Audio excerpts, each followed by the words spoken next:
우리 속담에 개구리 올챙이적 생각 못한다 하는 말이 있습니다. 개구리가 아무리 어려워도 올챙이 때만 하지 못하진 않습니다. 그런데 이 올챙이 시절을 생각하지 못하니까 교만해지고 감사하지 아니하고 또 감사하지 않으니까 행복하지 않는다는 그런 것입니다. 이것이 어디 개구리를 두고 한 말이 됐습니까? 사람은 하나님의 모든 피조물 중에 생각할 수 있는 유일한 피조물입니다. 어떤 생각을 하고 사느냐가 그 사람의 됨됨이를 결정합니다. 신앙도 마찬가지입니다. 신앙의 사람으로서 무엇을 생각하는가는 곧 그 사람의 신앙의 됨됨이를 알아볼 수 있는 기준입니다. 그래서 사도 바울은 에베소 교회 성도들에게 그러므로 생각하라 말씀하고 있습니다. 그럼 구체적으로 무엇을 생각하라고 말씀하고 있습니까? 첫째는 과거를 생각하라, 과거를 기억하라 이 말씀입니다. 11절 말씀 첫 번째에 그러므로 생각하라. 너희는 그때 육체로는 이방인이요 손으로는 육체 행한 할례를 받은 무리라 칭하는 자들로부터 할례를 받지 않은 무리라 칭함을 받는 자들이라. 그때 너희는 그리스도 밖에 있었고 이스라엘 나라 밖에 사람이라. 약속의 언약들에 대해서는 외인이요 세상에서 소망이 없고 하나님도 없는 자더니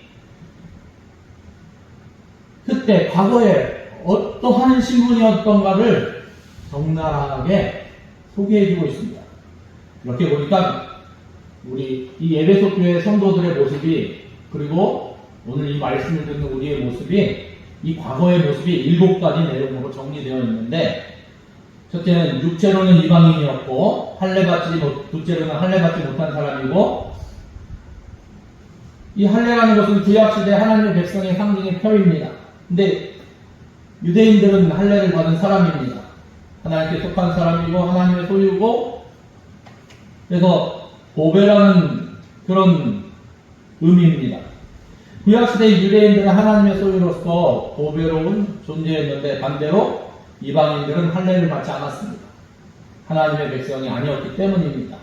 그래서 세 번째로는 그리스도 밖에 있었다 말씀하시고 네 번째로는 이스라엘 나라 밖의 사람이었다. 이 약속의 언약 외인이었다는 뜻입니다. 그리고 여섯 번째로는 세상에서 소망이 없던 자들이다. 일곱째로는 하나님도 없던 자들이다. 우리 이방인들은 육체적으로나 문화적으로나 지역적으로나 나이가 이 영적으로 구원받지 못한 상태에 있었다는 것입니다. 하나님과 관련이 없었던 존재입니다. 전혀 하나님을 의식하지 못하고 살아갔던 존재입니다. 마치 경사가 급한 곳에서 굴러 떨어지는 수레처럼 우리는 영원한 파멸의 벼랑을 향해 떨어지는 사람들이었습니다. 여러분 낭떠러지에서 떨어지는 경험을 해본 적이 있으십니까? 네, 저는 비슷한 경험을 해봤습니다. 제가 어렸을 때 자라난 동네에 산이 2개 있습니다. 뒤에는 천왕산, 앞에는 대웅산. 이 대웅산은 지금은 산림이 풍요롭게 보이지만 저 어렸을 때만 해도 거의 민둥산 아니었습니까? 나무들이 자라도 요만한 나무들. 그래서 사람이 거기 산 꼭대기에 돌아다니거나 아니면 돌아다니면 사람이 몇 명 돌아다니는구나 쉴 수 있을 정도로 나무들이 크지 않았습니다. 근데 앞에 있는 산은 돌산이었습니다. 그리고 경사가 거의 90도까지는 아니더라도 경사가 있는 산인데 제가 미련한 것인지 그 산을 그냥 맨손으로 올라가는 겁니다. 맨손으로 올라가다 미끄러지면 어떡합니까? 떨어져야지 어떻게 방법이 있습니까? 떨어지는데 손으로 잡으려고 발버둥 치지만 떨어집니다. 손이 아파도 어떡합니까? 놓지 못합니다. 그다음부터는 그 길로 안 갔습니다. 한 번 당했으니까. 이 떨어지던 사람들 어떻게 보면 영적 요즘 말로는 아웃사이더 인사이드냐 아웃사이더냐 그런데 영적 아웃사이더라는 말입니다. 구원의 대상 안에 들어가지 못했던 사람들 근데 우리는 구원의 대상에 들어가지 못했다는 사실조차도 몰랐던 사람들 아닙니까? 그래서 성경은 멸망의 자식, 한마디로 멸망의 자식이었다 이렇게 표현하고 있습니다. 사랑하는 성도 여러분, 신앙은 기억하는 것입니다. 성경은 끊임없이 기억하라, 기억하라 말씀하십니다. 신명기 15장 15절도 너는 애굽 땅에서 종되었던 것과 내 하나님 여호와께서 너를 속량하셨음을 기억하라. 그것으로 말미암아 내가 오늘 이같이 내게 명령하노라.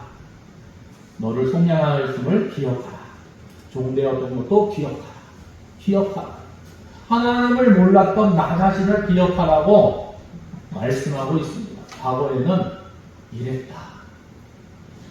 오늘날에도 지금 이스라엘이 전쟁 중에 있습니다. 하마스라는 이 집단과 전쟁 중에 있는데, 이스라엘 초등학교 교과서 선머리에는 이런 글귀가 있다고 합니다. 우리는 애굽의 노예였습니다.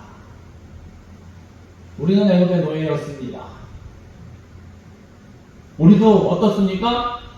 36년간 일제강점기를 겪었는데 그 36년의 역사를 아주 거의 자세하게 역사의 비중이 굉장히 크게 다뤄지고 있습니다.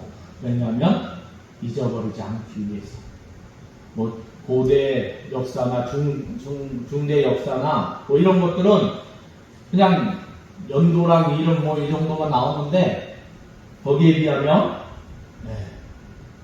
그 당시 역사들은 자세하게, 어떻게 보면 우리랑 가까워서 그런지 모르겠지만 기억하기 위해서 힘쓰는 걸 볼 수 있습니다. 성경도 과거를 잊지 않을 때 현재를 지킬 수 있음을 우리에게 말씀해주고 있는 것입니다. 본래 우리는 어떤 존재였는지 기억하는 것이 중요합니다. 우리의 신앙이 건강하게 성장하면 한순간도 우리가 본래 죄와 허물로 죽을 수밖에 없었던 본질상 진노의 자녀였다는 사실을 잊지 말아야 할 것입니다. 우리 모두 과거를 기억할 수 있는 저와 여러분 되시기를 바랍니다. 둘째로는 지금 우리가 받은 은혜를 생각하라는 것입니다. 13절 말씀에 보니까 이제는 전에 멀리 있던 너희가 그리스도 예수 안에서 그리스도의 피로 가까워졌느니라. 그러면서 그는 우리의 화평이신지라. 돌로 하나를 만드사 원수된 것 곧 중간에 막힌 담을 자기 육체로 하시고 하면서 우리가 이제는 새 사람으로 화목게 되었다는 것을 말씀하고 있습니다. 또 성령 안에서 하나님 앞에 나간다는 것이죠. 예전에는 못 나갔는데 지금은 하나님의 자녀가 되었고 하나님의 가족이 되었고, 그렇기 때문에 우리의 신분이 지금은 바뀌었다는 것입니다. 구원과 상관없이 멀리 있던 우리가 예수 그리스도의 피로 말미암아 가까워졌음을 말씀하고 있습니다. 이것은 두 가지 의미를 담고 있습니다. 먼저는 예수 그리스도의 피로 말미암아 하나님과 죄인들과의 관계가 회복되었음을 말씀하고 있습니다. 수직적인 관계죠. 이 질서가 회복되었다는 것입니다. 그리고 아담과 하와가 선악과를 따먹은 이래 인간은 하나님의 말씀을 거역하면서 하나님을 대적하는 자리에 이르게 되었습니다. 하나님께서는 죄인인 인간에게 율법을 주심으로 이 율법으로 인하여 더욱 죄인되게 하셨습니다. 율법의 정죄를 받게 되었으며 하나님의 심판에 이르게 되었습니다. 이것이 사람과 하나님과의 화목이 깨지는 증거인데, 이처럼 죄인과 하나님 간의 원수된 이것을 그리스도께서 십자가로 소멸해 주셨음을 말씀하고 있습니다. 이로써 그리스도는 하나님 앞에 우리의 영원한 속죄제물이 되셔서 우리로 하나님과 영원한 화평을 이루게 만드셨다는 것입니다. 16절에 말씀해 주신 바 또 십자가로 이 둘을 한 몸으로 하나님과 화목하게 하려 하시니라 말씀해 주고 있습니다. 두 번째로는 예수 그리스도의 피로 말미암아 이방인과 유대인 간의 관계가 회복되었습니다. 이 수평적 관계입니다. 14절에는 둘로 하나를 만드셨다. 이 둘이 이방인과 유대인을 표현하는 말입니다. 구체적인 상징으로 예수님께서 중간에 막힌 담을 자기 육체로 허셨다 말씀하십니다. 그것은 성전을 염두에 두고 하신 말씀입니다. 당시 성전은 유대인들만의 전유물이었습니다. 이방인들은 들어갈 수 없습니다. 물론 이방인의 뜰이라고 되어 있지만 그 성전 밖에 있는 것입니다. 여인들의 뜰보다도 더 성전 멀리 있는 것입니다. 성전 가장 외곽에 있는 장소입니다. 이방인의 뜰과 이스라엘 뜰 사이에 견고한 담이 가로막혀 있어서 이를 넘어갈 경우 죽을 수밖에 없었습니다. 죽음을 면할 수 없는, 예수님께서 십자가상에서 죽으시는 순간 성전 시정이 찢어짐으로 이 견고한 담을 허무셨다는 것입니다. 이 이상 유대인만의 성전은 존재하지 않습니다. 아니, 성전 존재의 의미가 아니라 완전히 상실되었다는 것입니다. 누구든지 성전을 통하지 않고는 개인적으로 하나님께 나갈 수 있게 되었습니다. 예수 그리스도를 통해서 유대인이나 이방인이나 차별이 없게 되었다고 말씀하고 있습니다. 나아가 예수님께서 자기 육체로 율법을 폐하심으로 모든 법적 제약을 폐기시키셨습니다. 그리고 율법을 완성시키는 새로운 법을 주셨습니다. 바로 생명의 성령의 법입니다. 로마서 8장 1절 2절 말씀에 보면, 그러므로 이제 그리스도 예수 안에 있는 자에게는 결코 정죄함이 없나니 이는 그리스도 예수 안에 있는 생명의 성령의 법이 죄와 사망의 법에서 너를 해방하였습니다. 세상적으로 이제는 그 죄의 법에 얽매이지 않는다는 것입니다. 여러분, 왜냐하면 하나님의 자녀가 되었습니다. 하나님의 자녀로서 특권을 갖게 되었습니다. 마치 이것이 뭐냐면, 다른 나라에 대사들이 파견이 됐는데 뭐가 있죠? 대사들은, 외교관들은 면책특권이 있지 않습니까? 네. 면책특권. 죄에 대해서 이제는 면책특권을 갖게 되었다는 것입니다. 예를 들어서 설명하기를, 그렇기 때문에 이제 죄에 대해서 얽매이지 않아도 된다고 말씀하고 있는 것입니다. 로마서 10장 11절 13절에도 성경에 이르되 누구든지 그를 믿는 자는 부끄러움을 당하지 아니하리라 하리니 유대인이나 헬라인이나 차별이 없으리라. 한 분이신 주께서 모든 사람의 주가 되사 그를 부르는 모든 사람에게 부유하시도다. 누구든지 주의 이름을 부르는 자는 구원을 받으리라. 야고보 장로도 내 형제들아 영광의 주 곧 우리 주 예수 그리스도에 대한 믿음을 너희가 가졌으니 사람을 차별하여 대하지 말라 말씀하셨습니다. 이방이나 유대인이나 그리스도 안에서 이 같은 담이 무너지고 한 몸을 이루는 한 형제가 된 것임을 말씀해 주신 것입니다. 그 결과 유대인이든 이방인이든 예수 그리스도를 통해 하나님께 나아갈 수 있게 되었습니다. 그래서 오늘 18절에 이는 그로 말미암아 우리 둘이 한 성령 안에서 아버지께 나아감을 얻게 하려 하시니라. 그런데 조금 우리 교회는 출석하는 성도들이 손가락 안에 꼽을 수 있을 정도니까 눈에 보이는 차별은 그렇게 없을 겁니다. 뭐 마음속으로 무슨 생각하시는지 제가 잘 모르겠어요. 제가 투시하는 그런 건 없으니까. 그런데 교회들마다 보이지 않게 차별하는 모습들이 있습니다. 근데 차별하려고 차별하는 게 아니에요. 본의 아니게 그런 모습들을 비춰준다는 것입니다. 교회들 안에서.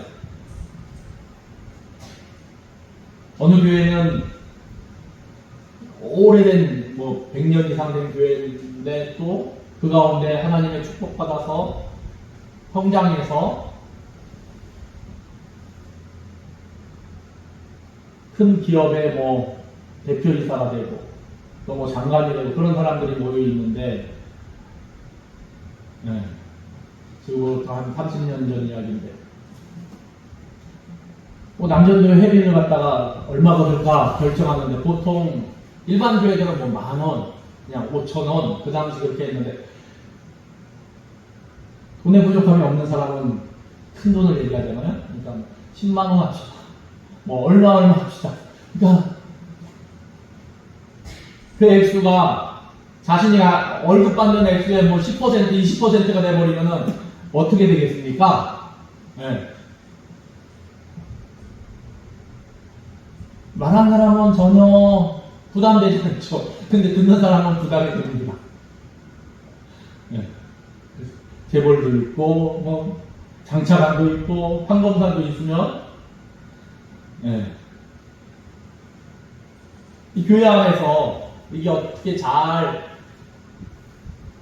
저기가 돼야 되는데, 근데 전혀 잘하면서 부족함이 없게 느끼거나 아니면 집에서는 인색하게 절약하면서 살아가는 분도 교회 안에서 하나님 앞에 또 교회 사역을 하니까 넉넉히 드리고자 하는 마음에서 뭐 이렇게 주장하실 수도 있습니다. 그런데 그게 그렇지가 않지요. 네. 보이지 않는, 그래서 차별의 모습이 나타날 수 있습니다. 그게 왜 차별이냐고 얘기할 수 있지만 차별로 느끼는 것입니다. 한국교회 안에도 또 인종적 차별도 있습니다. 동아시아 사람이냐, 뭐 아프리카 사람이냐, 중동 사람이냐, 뭐 유럽 사람이냐, 어떻게 보면 무시하는 그런 모습들도 있고, 경제적인 차별도 있고, 학벌적인 차별도 있고, 또 성적 차별도 있습니다. 뭐 여성에 대한 차별도 있고,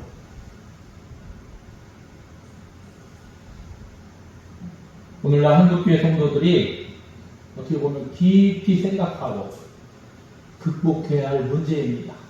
네.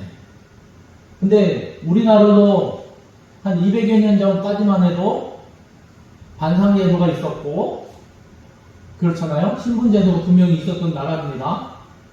그런데 짧은 시간 내에 많이 없어지긴 했지만 분명히 그런 것이 존재하고 있습니다.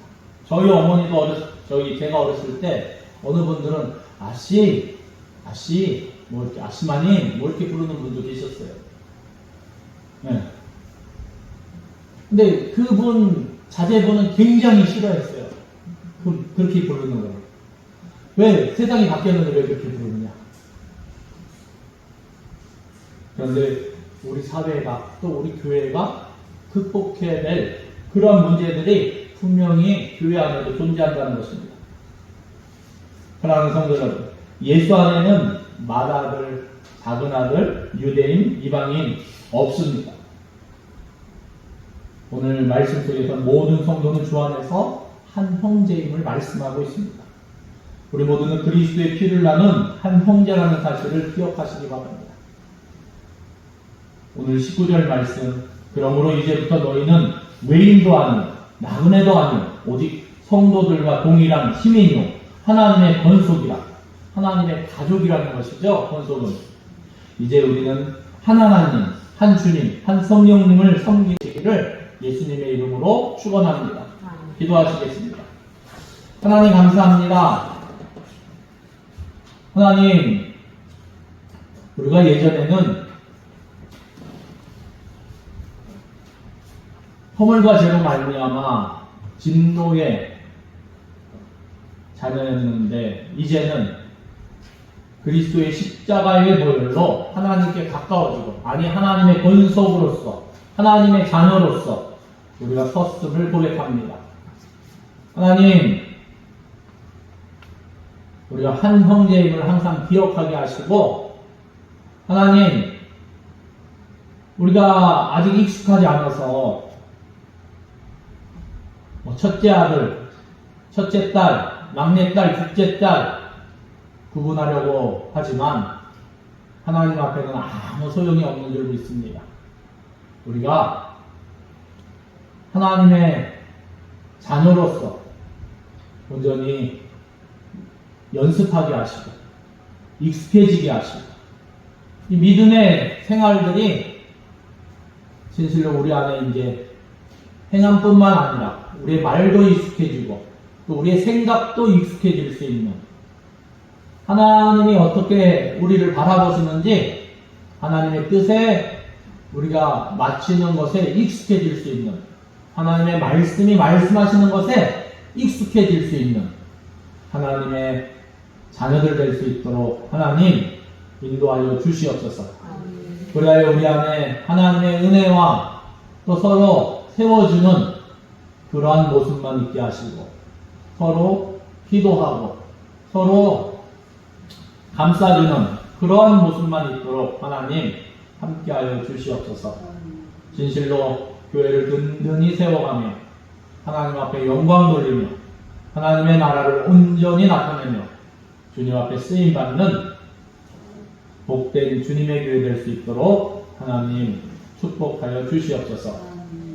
하나님 진실로 우리가 말씀에 비추어서 과거를 기억하고 지금을 기억하고 우리가 하나님 앞에 생각하면서 한 번 더 생각하고 하나님 앞에 설 수 있도록 또 사람들 앞에 설 수 있도록 하나님 우리를 겸손히 인도하여 주시옵소서. 모든 것을 주님께 의뢰드리며 예수님의 이름으로 기도드립니다. 아멘.